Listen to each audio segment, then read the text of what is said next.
Bu bir kuş, bu bir uçak, bu Superman. Yok tatlım, uçan tilki Tails bu.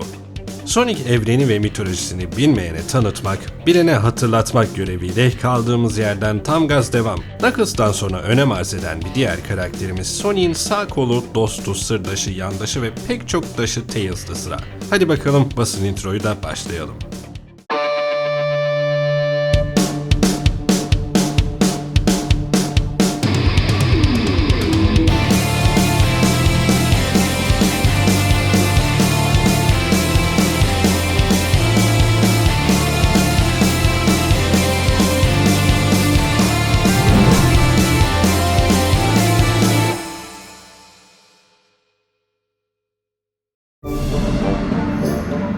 Düşünün ki 90'larda büyüyen bir çocuksunuz, evde Atari, Nintendo, Sega veya bilgisayar neyin var? Siz oyun başına oturunca ya ben de oynayacağım diye tutturan bir de ufak kardeşiniz var.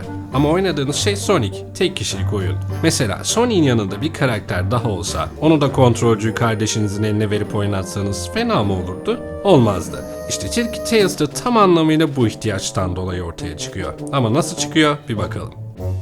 İlk oyun başarı görünce serinin yapımcı ekibi Sonic Team hemen devam oyunu için kolları sıvar. Ekipten bir parça ayrılıp Sega'nın Amerika kolunun alt departmanı Sega Technical Institute bünyesinde toplanır. Sonic'in yanına koyacakları ikinci karakterin aynı zamanda oyuna yeni bir kitle kazandırmasını da istiyorlar bu arada. Ve bu yeni karakter için de kendi aralarında bir yarışma düzenliyorlar. Yarışmanın kazananı bu beyefendi Yasushi Yamaguchi ve onun yarattığı Tilki Tails karakteri oluyor. Yamaguchi Bey de kim diyorsanız Sonic oyunlarının ve bölümlerinin tasarımcısı ve sanatçısı kendisi. Yamaguchi Bey Tails'ı tasarlarken Japon mitolojisinde Kitsune olarak bilinen varlıktan esinleniyor. Kitsuneler tilkiyi andıran ve büyüdükçe, bilginleştikçe ekstra kuyrukları çıkan mitik yaratıklar. Tails'ın ismi, daha doğrusu tam adı Miles per Hour. İngilizce miles per hour yani mil bölü saat anlamına gelen ölçü birimini tasvir etmek için kullanılan terim üzerine yapılmış bir kelime oyunu. Fakat Sega'nın satış departmanından bu karakterin ismi çift kuyruğuna ithafen Tails olmalı emri geliyor. Yamaguchi Bey bu durumdan pek hoşlanmıyor, ısrarcı oluyor ve bunun üzerine Tails ismi karaktere yalnızca bir takma adı olarak veriliyor. İsmi bile böyle olaylı bir karakterin arkasından dolu dolu bir orijin hikayesi çıkacağını düşünüyor olabilirsiniz. Ama yanılıyorsunuz. Nasıl bir hikaye çıkmış peki? Gelin Sonic'in sağ kolu ve en yakın arkadaşı Tails'ın hikayesine bir bakalım.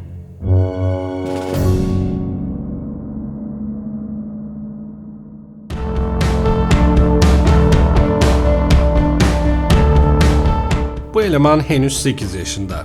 Daha göççük el kadar bebe. Bu arada erkekmiş. Çocukluğundan beri ben kendisinin kız olduğunu düşünüyordum nedense. Kendisi ilk olarak karşımıza ikinci Sonic oyununun 8 bit olan Game Gear ve Master System versiyonunda çıkıyor. Bu arada aynı adı taşımalarına rağmen bu oyun esas Sonic 2'den hayli farklı. Burada Tails, Dr. Robotnik tarafından kaçırılıyor ve kurtarmak da size düşüyor. Tüm zümrütleri toplayarak kendisini kurtarınca Tails ile Sonic dostluğu başlamış oluyor. Zümrüt toplamadan oyunu bitirirseniz de böyle bir finalle karşılaşıyorsunuz ki pek ilginç. Çoğu Sonic hayranı Tails'ın bu sonda hayatını kaybettiği teorisine inanır ama zannetmiyorum. Neyse, Tails küçük bir adada yaşayan, doğuştan farklı bir tilki. Çünkü diğerlerinin aksine onun iki kuyruğu var. Sahip olduğu bu iki kuyruğu ise ne yazık ki hayatı boyunca diğerleri tarafından alay edilmesine ve dışlanmasına sebep olan bir durum. Çok üzücü. Sonic ile ilk karşılaşmaları Westside Island isimli adada gerçekleşiyor. Sonic abimiz Tornado isimli uçağıyla dolaşıp yeni bir macera arayışına girmişken bu adaya iniş yapıyor ve burada kendisinin sürekli peşinden gelen tilki yavrusunu fark ediyor. Tails Sonic'i görür görmez ondan çok etkileniyor, onu bir rol model olarak görüyor ve hatta Tails Sonic'in hızına yetişmeye çalışırken çift kuyruğunu kullanarak uçmayı öğreniyor. İkinci oyunda da bir kez daha Kaos zümrütlerinin peşinde olan Eggman'in planlarını güçlerini birleştirerek alt üst etmeyi başaran ikilinin arasında kopması güç bir bağ kuruluyor. Batman'in Robin'i, Mario'nun Luigi'si gibi Sonic'in yanında bir dost, yoldaş ve yardımcısı oluyor. Bunlar dışında Tails'ın geçmişine dair oyunların evreninde hiçbir bilgi verilmiyor. İnanabiliyor musunuz? Konu Sega ve tarih boyunca Sonic serisine yaptıklarıysa gayet inanılabilir bir durum. Sonradan yayınlanan Sonic çizgi romanları bile bu duruma çare olmaya çalışmış, kendisine bir anne baba vermiş ve hikayesini genişletmeye çalışmıştır. Fakat onlar nihayetinde oyun evreninden sayılmadıkları için hikayeleri pek ciddiye alınmaz. Peki kahramanımızın güçleri ve yetenekleri nelerdir? Gelin bir de onlara göz atalım.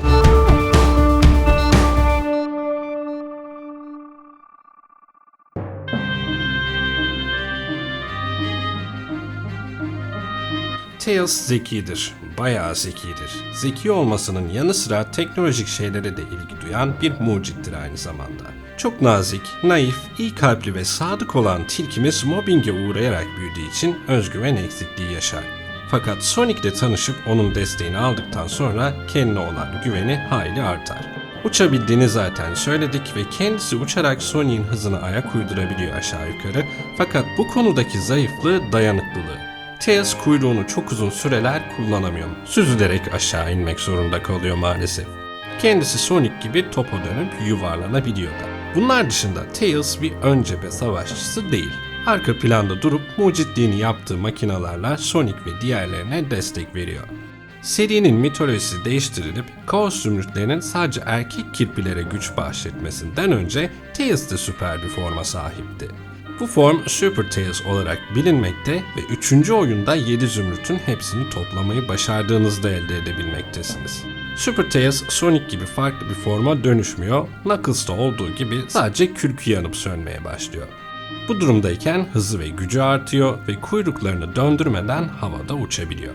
Uçmak demişken kahramanımız aynı zamanda çok iyi bir araç kullanıcısı. Araba, uçak, robot, sürülebilecek ne varsa her şeyi sürebiliyor. Ha bir de unutmadan Sonic evrenine dair internette pek çok creepypasta dolanmakta. Bunlar arasında en popüler olanlarının başında da Tails'ın ta kendisi bulunmakta. Çok merak ediyorsanız Tails Doll adını aratabileceğiniz, hatta aratmanıza gerek olmayan, çünkü yıllar öncesinde hazırladığımız videoyu da bizim kanalda bulabilirsiniz. Zaman içinde kendisinin başrole oturtulduğu oyunlarda piyasaya sürülmüş fakat pek fazla başarı görmemişlerdir. Bunlardan en bilineni 1995 yılında Game Gear için piyasaya sürülen platform oyunu Tails Adventure'dı. Sonic oyunlarının aksine hayli yavaş ilerleyen ve bulmaca çözmeye odaklı bir oyun. Evet, aynen öyle. Kendim bizzat şahsen oynadım, tasdikleyip onaylayabilirim. Tails, Sonic'in adının geçtiği neredeyse tüm animasyon yapımlarında ve çizgi romanlarında da mevcut. Kendisine sesiyle can veren isimse bu hanım, Colleen O'Shaughnessy. Kendisi 8 yıldır, 2014'ten bu yana Tails'ı seslendirmekte. İlk Sonic filminde bir mid-credit sahnesinde gördüğümüz Tails'ı da Colleen Hanım canlandırmış, gelecek olan ikinci Kirby Sonic filminde de tekrar o canlandıracaktır. Tabi bu kez Tails'ın filmde daha önemli bir rolü olması beklenmekte. Gelecek Sonic filminin omuzlarındaki yük hayli fazla. Nisan ayında gösterime girecek film bakalım hem Knuckles'a hem de Tails'a deva olabilecek mi? Şimdilik bizden bu kadar. Bir sonraki videoda görüşmek üzere.